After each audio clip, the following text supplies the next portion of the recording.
Well, right now, the fight against ISIS is raging on two fronts. You can see both of them on this map, one just north of ISIS's self-declared capital in Raqqa, Syria, the other in the Iraqi city of Fallujah, where there's fierce fighting as Iraqi troops try to retake that city. It's a major battle against ISIS militants who are entrenched there. The UN says tens of thousands of civilians are trapped. In Syria, US-backed Kurdish fighters are leading an effort to retake areas just north of Raqqa. They're joined by Arab fighters as well.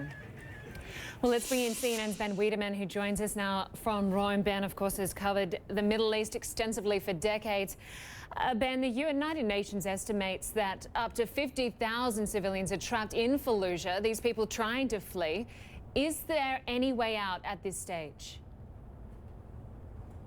There is a way, Lynda. In fact, we've obtained exclusive video footage, night video footage of people leaving Fallujah in the dead of night through the date groves on the outside of the city. But obviously, it is very dangerous. Now, as the UN mentioned, they believe as many as 50,000 people are still inside the city.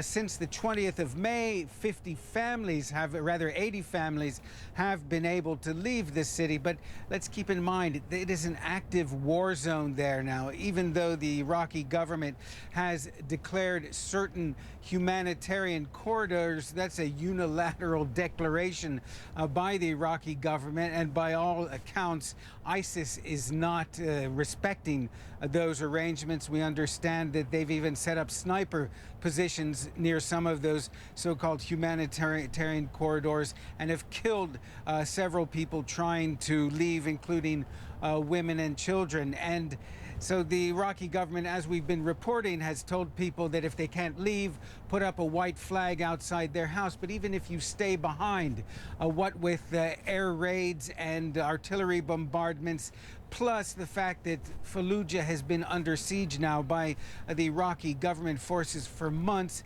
there's not much in the way of food, medicine, or even clean drinking water left in the city. Right. And the Iraqi Prime Minister says that ISIS in Fallujah is collapsing. Is that just political rhetoric, or can ISIS actually hold on to this city? Well, we need to look at the experience of Iraqi forces in other cities, like Ramadi, also another city in Anbar province.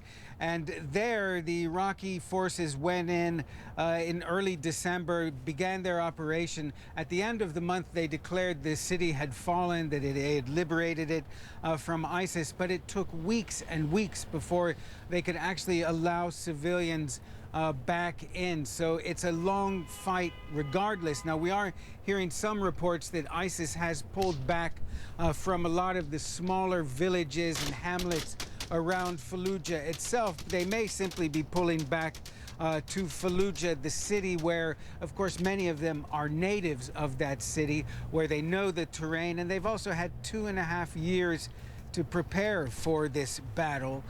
So it's hard to tell, but it would be a mistake to conclude at this point that it's going to be an easy fight. Right. And Ben, looking at the battle in Raqqa, we're hearing reports from one activist group that ISIS is actually letting people escape. It seems a bit odd. It does, and this is a change of their policy that's been in place for quite some months, which didn't allow people from leaving the city. Now, according to what we're hearing from Raqqa, is that people are allowed to leave the center of Raqqa to go to the countryside, to go eastward as far as Deir ez-Zor, which is another city in eastern Syria, largely controlled by ISIS. Now, in recent weeks, I think it was last week, the coalition was dropping leaflets on Raqqa telling people to leave the city now. Now, of course, there is an offensive being conducted to the north of Raqqa by the so-called Syrian Democratic Forces. That's an umbrella militias led by the Kurds. And why ISIS would at this point tell people, well, you can leave now, is a bit of a mystery. So I think we're just going to have to hold on and wait and see what happens there. Okay, we will wait and see. Ben Wedeman, for us live from Rome, thank you for joining us. We're going to turn back to the situation in Syria in about 10 minutes to look at why people in Raqqa are worried about what may happen if Kurdish forces eventually take over that city. And I'll be joined by a Middle East expert, so stick around for that.